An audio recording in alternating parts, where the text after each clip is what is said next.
అందరికీ నమస్కారం. ఈరోజు వీడియోలో అరటి దూట పప్పు ఎలా తయారు చేయాలో తెలుసుకుందాం. అరటి దూట అంటే అందరికీ తెలిసే ఉంటుంది. అరటి చెట్టుకి గెల తయారైన తర్వాత అరటి చెట్టుని కొట్టేస్తాం కదా, దాని మొదలు వలిస్తే లోపల ఈ విధంగా ఉంటుంది. వీటిని చక్రాల్లా కోసి ఇట్లా దారాలు వస్తాయన్నమాట.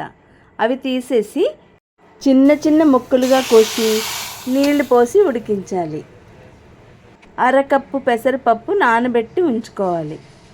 తర్వాత బాణలిలో నూనె వేసి పోపు సరుకులన్నీ వేయాలి.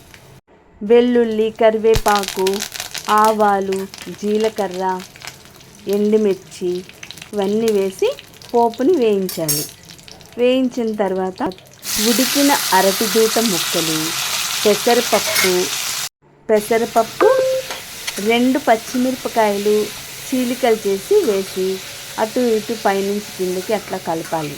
కలిపిన తర్వాత కొద్దిగా కారం, సరిపడా ఉప్పు వేసి కొద్దిగా నీళ్లు పోసి కలిపి మూత పెట్టాలి.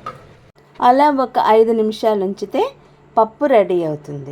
ఈ పప్పుని వేడివేడి అన్నంలో నెయ్యి వేసుకుని కలుపుకు తింటే చాలా బాగుంటుంది. మరి మీరు కూడా ఒకసారి ట్రై చేయండి. ఈ వీడియో లైక్ చేయండి, షేర్ చేయండి. ఫస్ట్ టైం చూసిన వాళ్ళు సబ్స్క్రైబ్ చేసుకోండి.